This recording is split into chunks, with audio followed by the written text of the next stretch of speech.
today. Scott, where are you? Scott Henze, right here from Fulton County. John Stead, all the supervisors from Fulton County made this a reality. I'm thrilled to be across the street from Parker's Field, which is absolutely stunning, and the synergy we have together. I'm so thrilled to have Dave Karpinski and Mike Hauser here. They started this vision. They romanced me and courted me and got me to come here, and I love these guys. So we're really happy with all the inductees that are here today. Gary Holly's here, Peter Brown's here, John DeGregory's here, Pierce Mahar, Tony Moranti's here from New York City, Paul Mound, Richie Worster. I mean, we got a lot of people here today. It's really exciting. We still have some things to do, but we're getting there, and happy to be here. Thrilled that you all came for this. And now we can go back inside. Whoa, Rennie! Oh, whoa! Rennie! You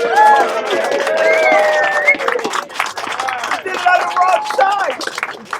You should have been on the other side. Hold that right there. Good. Beautiful.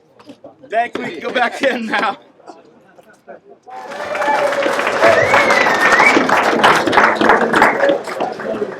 Hey, can we first of all, thanks for Rennie for letting us inside. So I thought we were going to be out cutting the ribbon for the whole time, but we come inside, so come on in now and settle in. What a terrific job they did. Let's hear it for Rennie LaRue and all his people here.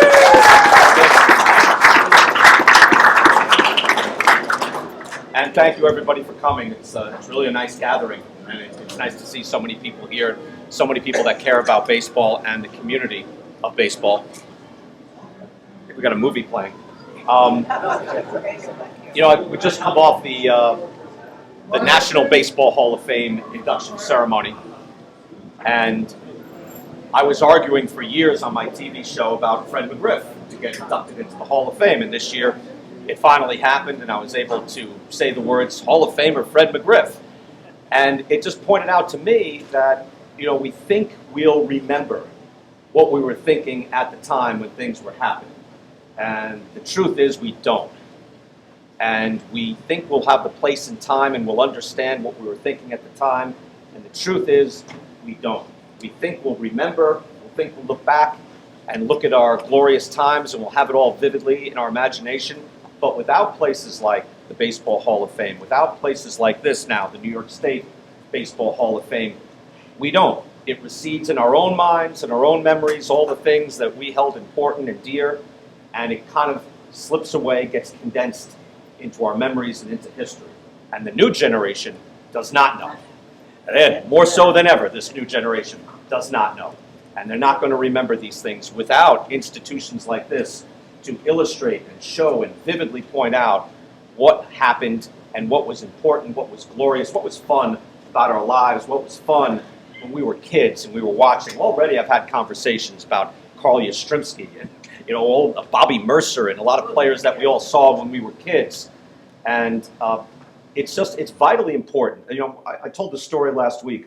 One of the, I believe one of the aides to Stephen Clark, who is the founder of the National Baseball Hall of Fame and Museum, that's Jane Forbes Clark's grandfather. And one of the aides to Stephen Clark remembered when he was back, I think it was either England or Scotland, and he saw some of the old football players that were sensations back in his day. And he saw them doing regular menial jobs and labor later in life. And he looked at that and he said, how do we not remember that this guy played in front of 50,000 people? How do we not value that? And we think, no, that'll be valued. The reason we value it in baseball is because we valued the history. We have this active nostalgia. Hall of Fame debate is live and well this year. I was doing my show, I know a few people remember me from Kingston, New York, 35 years ago. Thank you. And I was way back when, you know, that's all right. But I was in local TV for a long time, and we did a thing that I just indulged myself in. It was called Hall of Fame Night. I took phone calls on a Friday night. And I thought that was just my thing, and I had to explain it to the producers. Look, this is just my thing. It fills a day. We're not always going to get a good guest, so I'll just do this. And I thought at the time, you know, years from now, we're not going to be doing this. No one will care. And thankfully, I was wrong. We still very much care. It still means a lot to these ball players. It still means a lot the fans, because we treasure our history, we treasure the memories of our youth.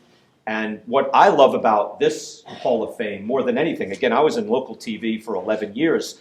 When I was on Long Island, and then I was up in the Hudson Valley.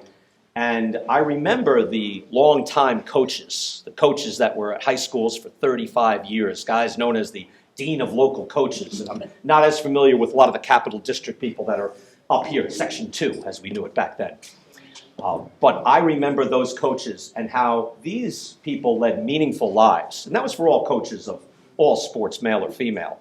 But those are important people. And the people that coach at colleges that have these legendary careers that are just don't reach the same heights and the glory and the publicity of major leaguers. I think it's vitally important to honor them as well. And at the induction ceremony last year, I just listened with rapt attention as these men were up there looking back at their careers, as their wife and children and grandchildren in some cases were sitting at the table. And I just thought how worthwhile it all was. So I love the fact that this has been built up, that Rennie has been able to do such a fantastic job, and that there's such a backbone of support from all the people here, from all the people that go to the dinners each year, to really illustrate that. The people that are just below, that I know, like Ron Darling has been put into the Hall of Fame, and I talked to Ronnie about it. I think Todd Zeal might go in this year. I talked to Todd about it. But I like that it's the high school coaches, that it's people behind the scenes, college coaches, even people who aren't coaches, people who aren't managers, who are vitally important to the world of baseball, because it's the world of baseball that makes it as important as it is. It's not just the players on the field. It's not just the major leaguers. It's everybody in the community and everybody that holds it with such high esteem and value. So welcome to the New York State Baseball Hall of Fame, and thank you so much for coming. Let's hear it once again for Rennie and his people.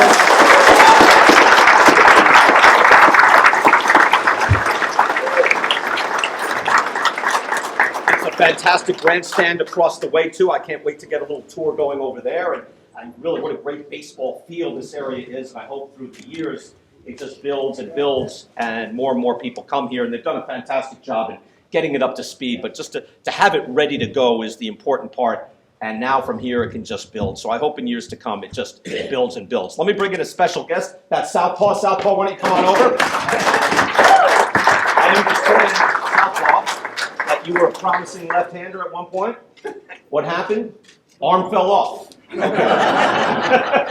Back then, they didn't have the surgery to correct Southpaw and fix him. That's what now you're with the Tri-City Valley Cats, correct? Yeah. Okay, good. Oh, good. How do you like? Yeah. Do you like being the mascot? Yes, you do. That's good. What's that? Oh, it's heart. I thought he was eating something. Okay, good. Looks like he'd eat quite a bit. So you take these. Do you throw junk or do you throw heat? What do you have? Just sloppy stuff, right? Okay. Now, I'm not sure, there's a movement to put you on these walls to be a Hall of Fame. How do you feel about that? Don't beg, it's unfortunate. That's all right. Very good. Southpaw, anything else for the fans? There you go. Southpaw, everybody. Just introduce some people. If they're here, they can stand up and we can recognize them. He was an all-star with the Toronto Blue Jays, played baseball at Hartwood College. Dave Lemanchik. Dave, are you here? Do we see Dave? Is Dave here? I guess he's not here. We have from Amsterdam, New York, Union College, built it into a D3 powerhouse, Paul Mound. Paul here, Paul's right there. Thank you, Paul. Also, he set Siena College batting records, reached the major leagues with the Texas Rangers. Gary Holly. Gary?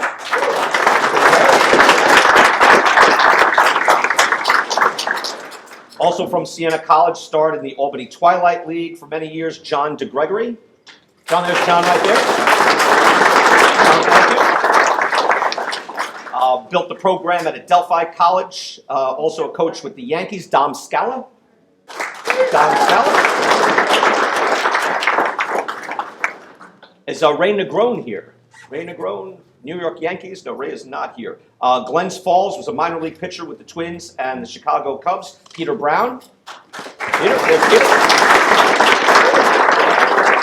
Peter's good people. He watches my show. It's on at noon now. I know it's early, but you can DVR it. Ask the kids. They can DVR it. You can watch it later.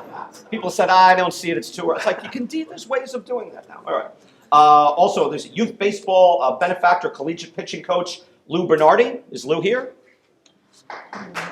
Lou, you back there? Lou is there? From the Greater New York Sandlot Athletic Alliance, he is the director of that organization, Victor Feld. Victor, stand up. He's an author and historian. He started the tour program at Monument Park at Yankee Stadium. Tony Moranti. Tony's right here. Thank you. From NYU, legendary pitcher, had a perfect game in college, Don Blaha.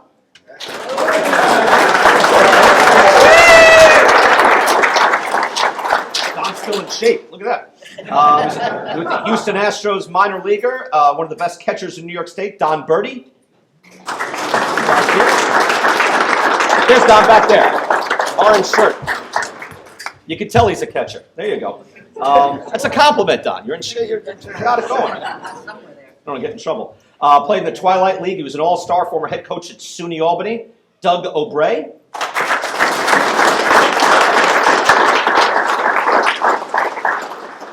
He is the general manager of the Staten Island Ferry Hawks, Gary Perrone. Gary? Albany Twilight Hall of Famer, playing at SUNY Brockport, Hall of Famer as well, Pierce Mahar. Pierce. Representing. Nice, you got that, Brockport. Albany Twilight League Hall of Famer, also was in the movie Cobb, a collegiate coach, George Rafferty.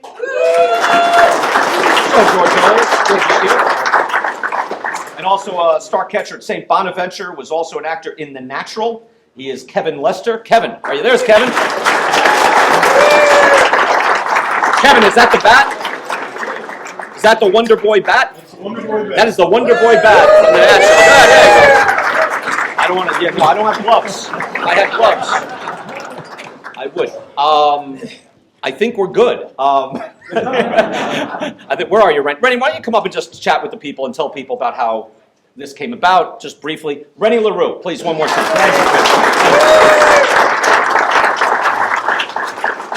Tough act to follow because everything that's right about baseball is sitting right there, Brian Kenny. Everything he does.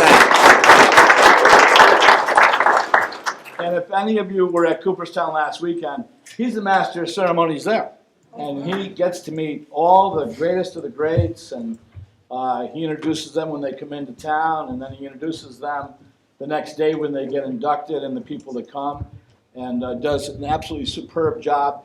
He's at the best of his game right now, the top of his profession. We're honored to have you come. Thank you, Ray. Thank you.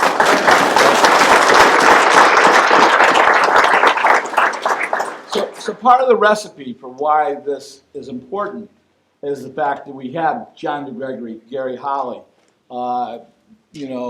Rico Petrocelli, Mike Pagru, I can't even say his name. Bob Costas, Lou Piniella, Pags, Ian Anderson from Clifton Park from Shenandoah, who donated his World Series glove. He threw 5 no-hit innings. They win the game, but they took him out when he had the lead 2-1. You think they should have taken him out? No hit. How do you? He wasn't finishing that game, Rennie. Okay. Yeah. Don't you wonder, though? One more. I was not prepared for this debate. Yeah.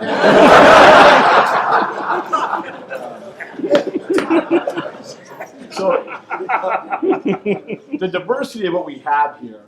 When I look out and I see Tony Moranti, he started the tours of the Yankee Stadium Monument Park. He was an usher. He's been with the Yankees for 60 years. I mean, written several books, including one on the New York subway system.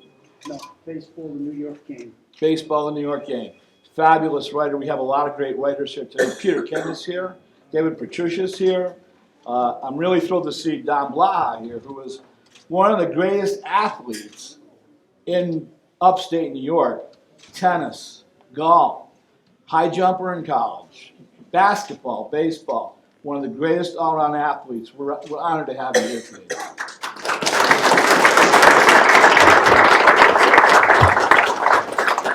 We did not get all the plaques printed in time.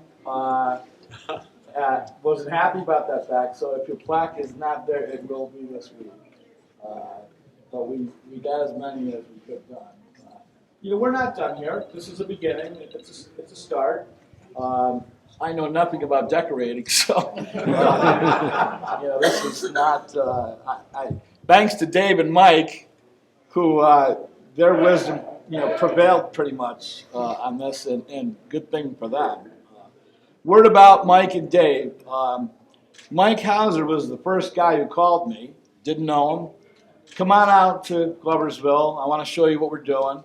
And then I meet Dave, and we're like a threesome now, in a good way. And so they told me what they were doing, and that grandstand had not been built yet. So a couple $1 million later, it's built, and it's beautiful. And then Mike goes, come on across the street, I want to show you something. Here's this building, and it's cobwebs, and been vacant for a couple years, and Mike and Dave like, we'd like you to be in this building. And I'm like, okay, all right. And then they said, well, Archibald Moonlight Graham, Cy Young, Honest Wagner played across the street. I'm like, I'm in. That's it. So, really happy, for that. I want to also recognize Paul Mound. Paul, right there. Paul is very generous. Made a lot of donations for this. Installed a carpet for free. Gary Perone gave us the seats for free. So we've had a lot of people donate things, and without that, we wouldn't have been open today. I wanted to be open today. I wanted to follow Cooperstown. Their induction last week. With this, I was so excited and so happy. Last week was done perfectly, and everything they do there is perfect. The lawn's perfect. The flowers are perfect. The landscaping's perfect. That's even before you walk in the building. So we wanted to be. I think we're 47 minutes away. I get calls every day, every night. A gentleman called from Park City, Utah. Saw the name, the Hall of Fame. He goes, I want to visit your building. When are you going to be open? And this was in December or January. And I said, we'll be open in the spring or summer or whatever. So he calls from all over the country. People know about this. Probably from Cooperstown. Probably, there's a little spillover or Hall of Fame kind of thing.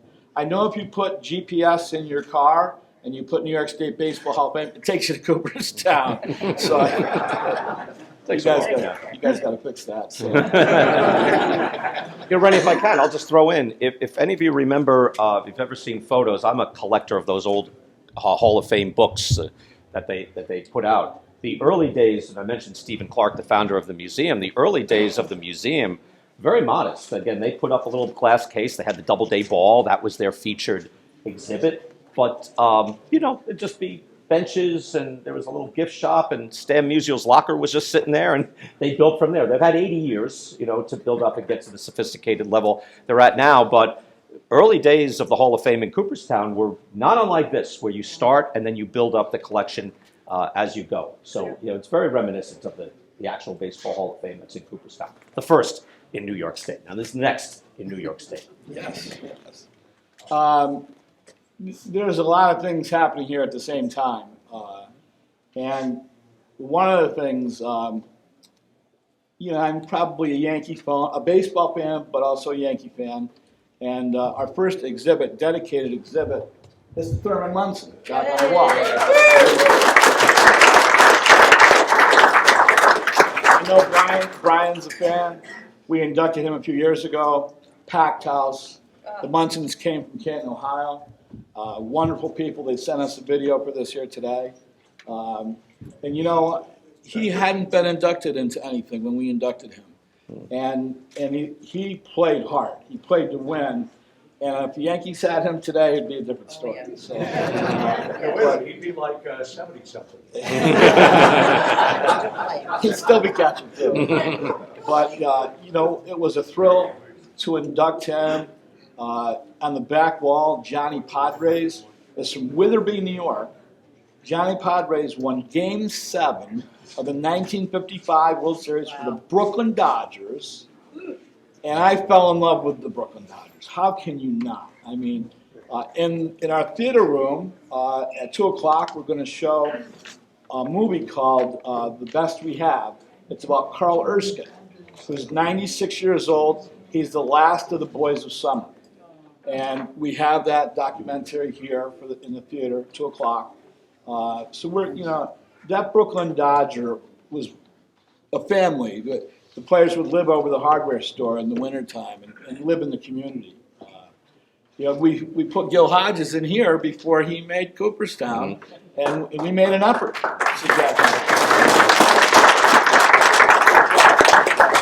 John had a sledgehammer, and he was sledgehammering the stuff that was here like Paul Bunyan. I mean, he was working, And once I wound him up, he couldn't stop. And I mean, the building was rough. It was dirty, but every one thing led to another. And I'm proud to have your plaque on the wall, John.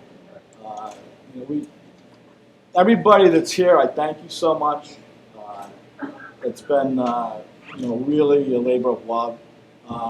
Gary, I want you to come up and say a few words for a minute.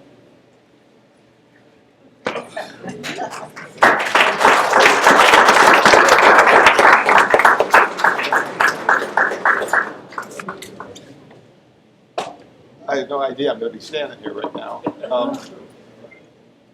I guess the only thing I would like to say is that back when I got drafted out of Siena, up here in the Northeast where you're free, and I think most of you could associate with this, not too many people got drafted. That was back in 1976. And it was kind of a rarity. Now it's not. We get a lot of people from up here that do get drafted. So, I was in the news a lot, in the paper a lot, and the whole experience was pretty cool because I went to school on a basketball scholarship, and I played baseball just for the fun of it. And I started doing pretty good. The next thing you know, I got drafted. And, you just keep a straight face and let's see how long we can keep bluffing them here. We'll just keep going, kind of thing. So it worked out pretty good. Coming out of college, I was on the fast track. I did pretty well because if you don't do pretty well, you go home. The first year I won the Triple Crown in the New York Penn League, led the Eastern League in home runs the second year with 30 home runs that year. I moved right on to the AAA pretty quickly. And then I was lucky enough, I was drafted by the Brewers. I got traded a couple of times. And one trade was to the Texas Ranger organization. That year I led the Pacific. I started leading. First 2 seasons I came out of spring training. I did not make the big team. I started leading the Pacific Coast League. I was leading in the Pacific Coast League in hitting, and I got called up to the Rangers. And it kind of, I wasn't there that long because I was involved in another trade, but it was really, really cool. It was a great experience. So that's kind of my little story. My friend here, we became friends a long time ago. But just like what he said, we've been involved in so many different projects, and to see this get to where it is today is very, very satisfying. What I do kind of always point out or watch out for, and I say this to him, he'll say, and he does have a lot of help, different people that do a lot of things for him, but this is a human dynamo here. He's basically a one-man operation in that he's the leader. He does this. Look at these ideas, and he follows them right through, and everything he touches kind of turns to gold, and we become really, really good friends. We do talk a lot, but I'm proud to say that Rennie Lou has become a real good friend of mine, and I'm happy to be involved in a lot of these projects, and thank you all for having me here today, and especially Rennie, thank you for inviting me.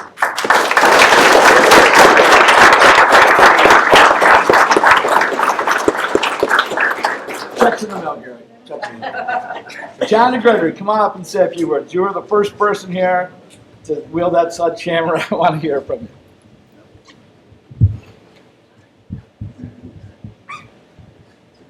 Well, thanks, Rennie, for that. Getting me up here in front of everybody. Sorry, Brian. I'm going to lay that down. I was one of the first people in here. I guess I was the demolition guy. We had some tables and stuff here. We had a bunch of stuff on the walls. We ripped all that stuff out. Another Hall of Famer who's not here, Kevin Nevins, he came and helped, and Rennie supervised. We hauled all sorts of stuff out the back door, and it was good to be involved in this. It's great to see how well this thing has developed itself. It's very awesome, and awesome to be a part of it, and awesome to be a part of this. And thanks, Rennie. I think everybody thanks you, and I'm glad that I was able to attend.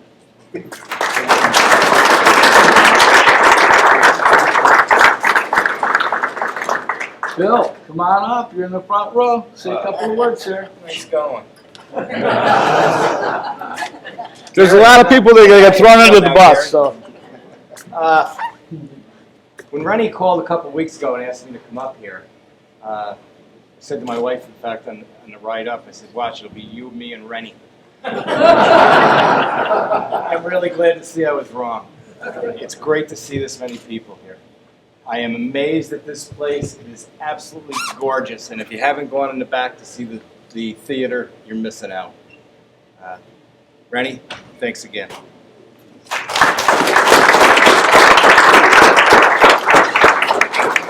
from Western New York State, Kevin Lester, come up here.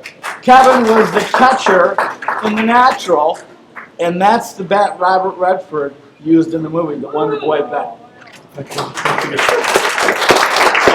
I'll make it short.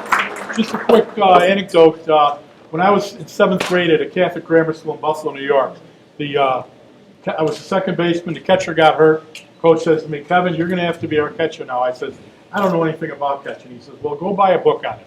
So I go to Newman's drugstore, and I'm looking, I'm spinning the carousel, and I see a book with a guy with his hat on backwards carrying a suitcase. I says, "Great, it's a catcher coming out of a stadium."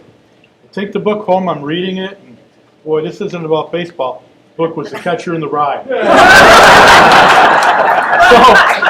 So now I'm in 7th grade. It's the only book I read that year, so I do a book report. All of a sudden, my parents get a call from the principal, who's a nun, my 7th grade teacher is a nun, and the pastor.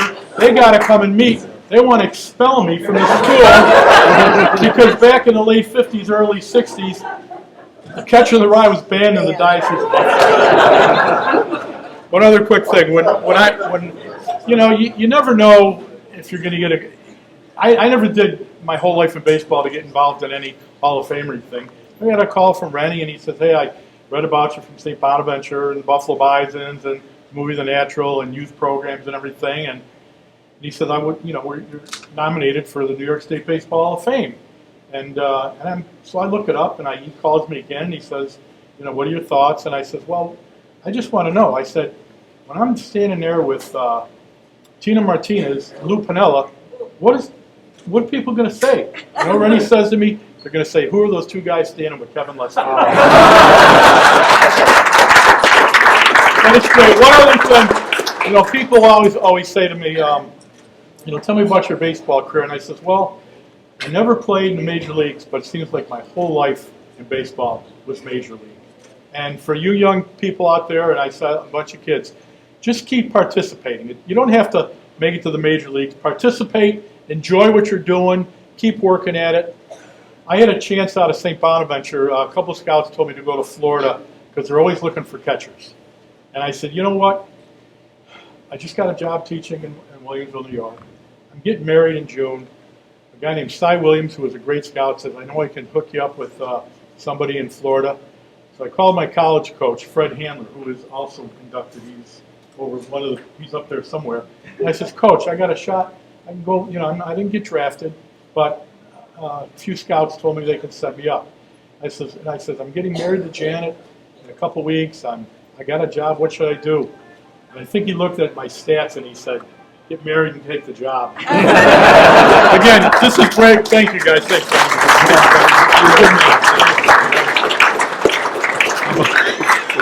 I'd like to bring Paul Mound up now, who is from Amsterdam, New York originally.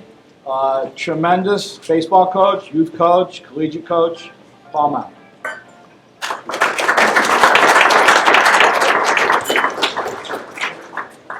Well, I, like others, I'm a little surprised to be up here, but I think it's a great opportunity. And Like John, I was here pretty early on in the game. My family does own a flooring business in Saratoga Springs, so Randy, of course, gave me a call, and I got to look at this when it was in a completely different state, and I got to tell you, Randy, it's impressive what this has turned into be. Really impressive.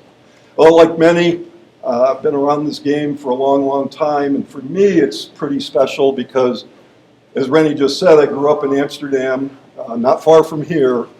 Ironically, have a summer camp over in Broadalbin, which is maybe 10-minute ride from here. And the game of baseball has just been an incredible passion for me from the time I was a little kid.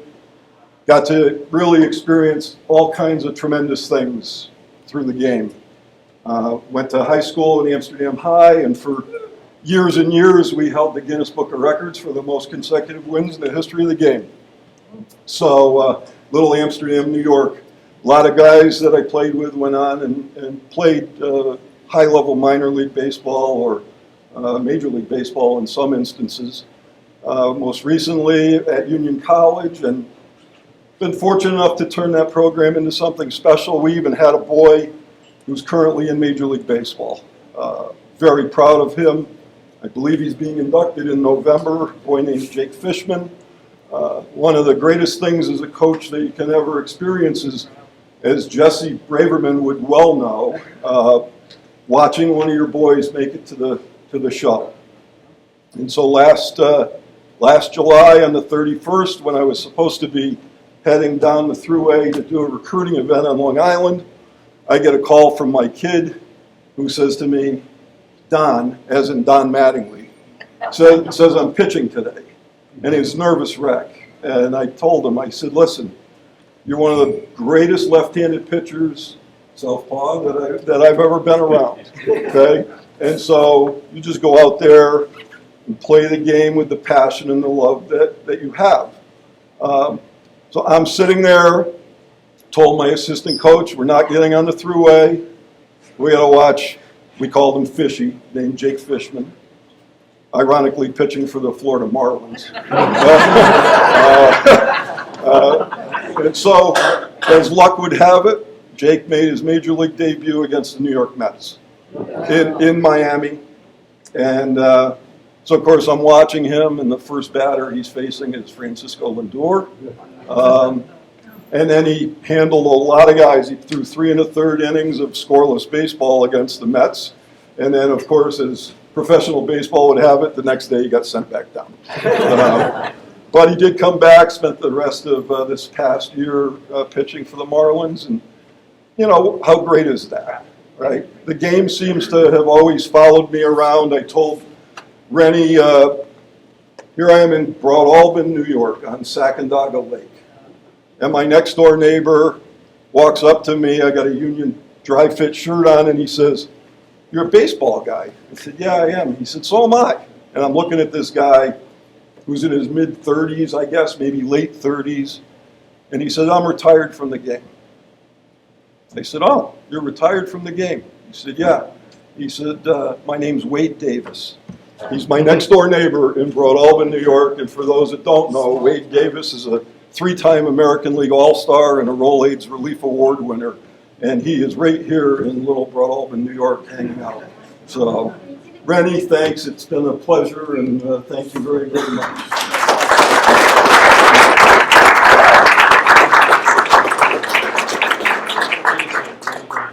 Oh, Ray is here. Ray Negron, come up. Ray is one of my favorite people.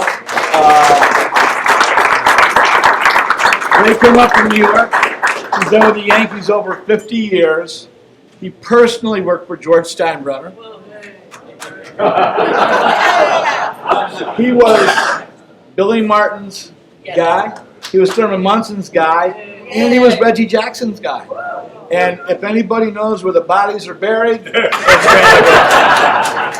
Ray. We were thrilled to induct him. He was brilliant. He comes every year. And, you know, Ray is... Listening to him talk about baseball is just an absolute pleasure. Thanks for coming.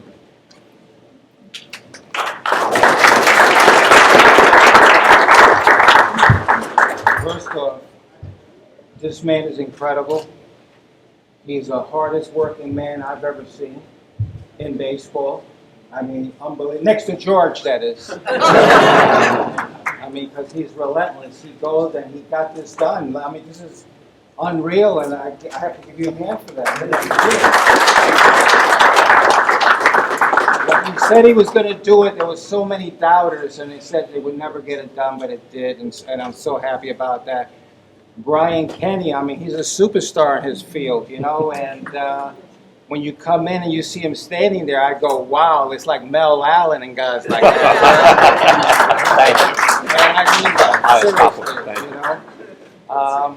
Let me just say, 50 years ago last month, I was doing graffiti outside Yankee Stadium because the Bronx was burning, and that's what we did. All of a sudden, a car drives up on the sidewalk, 2 guys jump out, I'm caught. I don't know if I was the slowest, but I was the one that was caught. I was put in a holding cell. In Yankee Stadium. They were getting ready to take me over to the 44th precinct. And all of a sudden, when they put me in the cell, one guy said to the other guy, "That's where he belongs. There is nothing that you can do for him." When he said that, the other guy said, "Give me the kid. Give me the kid." They took me out of the cell. They walked me over to the Yankee locker room. As I'm walking in, it's like seeing Oz with all the uniforms. It was unbelievable. I see Pete Sheehy, the historic clubhouse man, who was there with Babe Ruth and Lou Gehrig. I'm saying, why am I here? This can't be real. Next thing you know, the man says, what's the smallest uniform that you have? Pete Sheehy says, I got Jerry Kenny's old number 2. They take off the number 2, they give me that uniform. That night, I'm the bat boy for the New York Yankees. And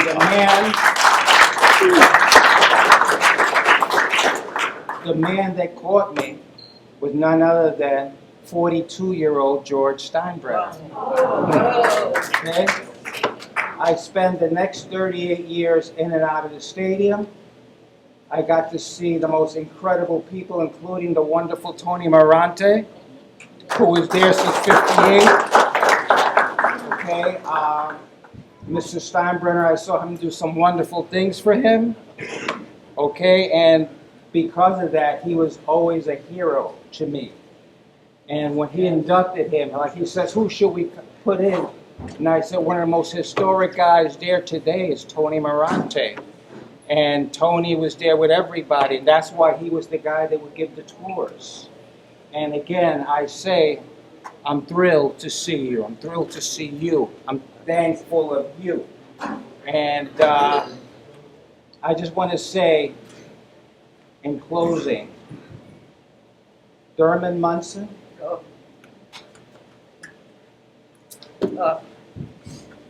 on Wednesday, it's August 2nd.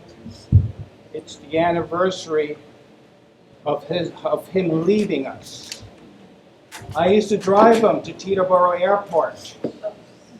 On our drive there, I loved it because people didn't understand Thurman. And it gave me one-on-one time with this incredible man. And I would say to him, why do you fly home by yourself on off days and things like that? And he says, because I need to be with my children. I need to tuck them in. I need to be able to say, I love you. My father gave me up for adoption. His father wasn't there. Billy Martin's father wasn't there. Reggie came from a broken home. So that's what brought us all together. People used to say, how could you love Reggie and Billy and Thurman and the boss? And I used to say, because we have something in common. Love. We had an incredible love. when Thurman died, and we were at the funeral, I passed out. Because Diane said to me, "Do you understand how much he loved you?" And that weakened my legs. And George Steinbrenner had his security man bring me up to him by the casket. And George held me.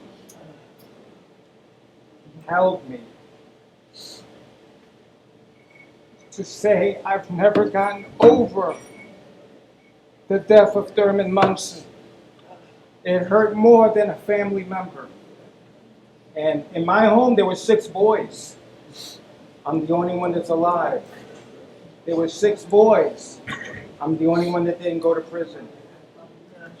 Because of Thurman, because of Reggie, because of Billy, and because of the boys. And before the boss died, he told Randy Levine, the haters, once I'm gone, the haters may come after Ray, protect him. And he's done that because of Mr. Steinbrenner. And the true Fab Four, as far as I'm concerned, because for me, those were my Fab Four. Thank you. Thank you.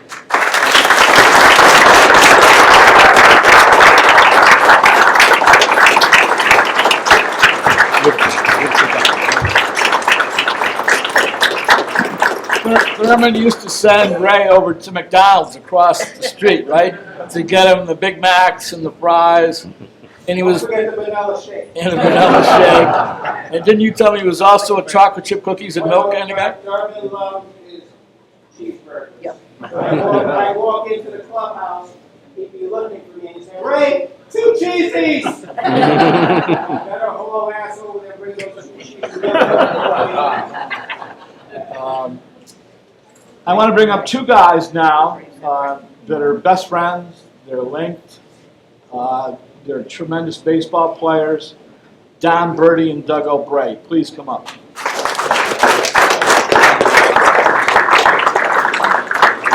Many people think that Don was the best all-time catcher from this area.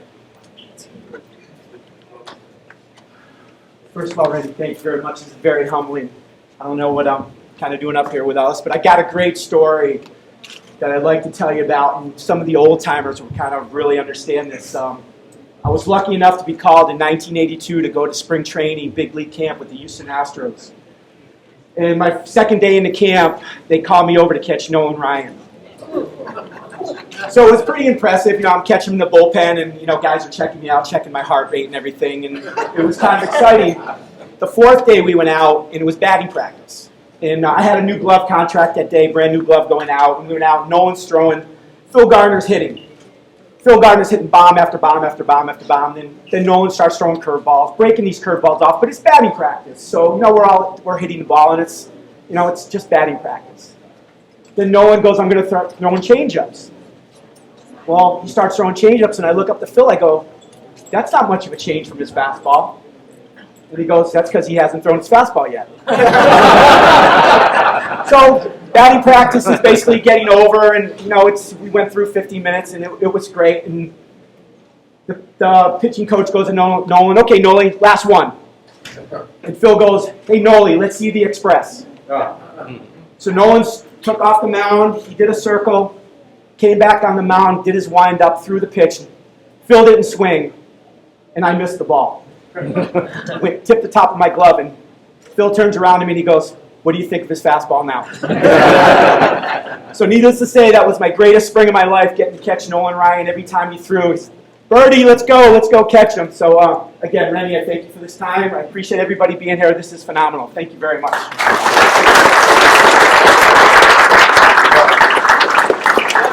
Yep, thank you, Rennie, and everybody that's here today. This is breathtaking, this place. It's just amazing. I had a visual before I got here, and it's just blown me away.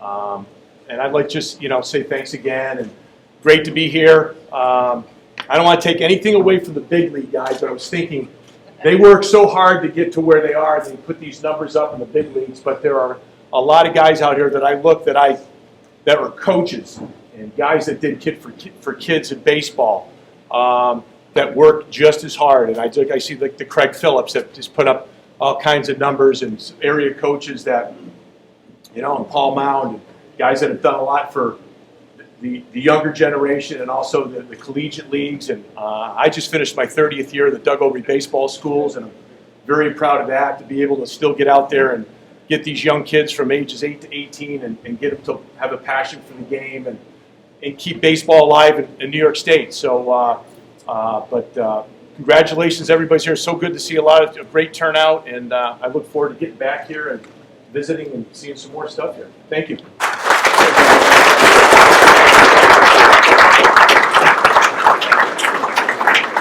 I'd like to bring up Don Blaha now, who I mentioned earlier as being one of the best all-around athletes ever in upstate New York. Through a perfect game, not many people have done that, and runs the Schenectady Old Timers Baseball Club, meets every other Thursday, and that's marvelous. To come have breakfast and talk baseball, thank you.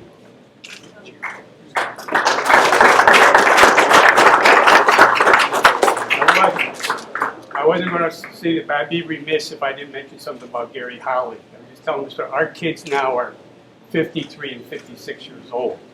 When they were in elementary school and junior high school, we would go down to Florida. We'd go over to Pompano Beach. And that's where the Texas Rangers had their spring training, and Gary was there. And I want to tell you something. Our kids would go in the outfield because they allowed them, behind the fence, allowed them to do that. Almost every pitch, Gary would hit out of the park in batting practice. Our kids got like a dozen balls. Thank you, Gary. But Gary had long hair then. We got a photo of the two kids and Gary. And then many, many years later, he was a guest speaker at one of our Schenectady Old Timers Baseball Club breakfasts. I bought the photo. He autographed it. He had, I think, 111 home runs in the minor leagues. That's a lot of home runs. Congratulations, Gary.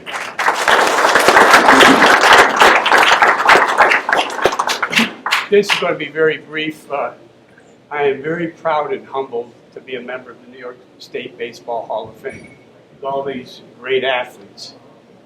None of this would have been possible without Rennie LaRue.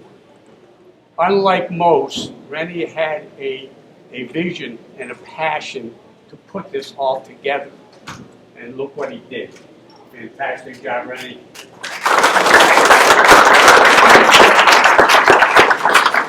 And I just congratulate Rennie and thank him for the significant contribution that he has made to help keep the storied history of baseball alive. Thank you so much.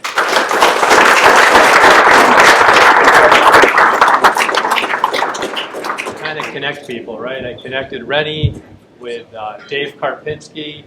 And John Stead, are you still here?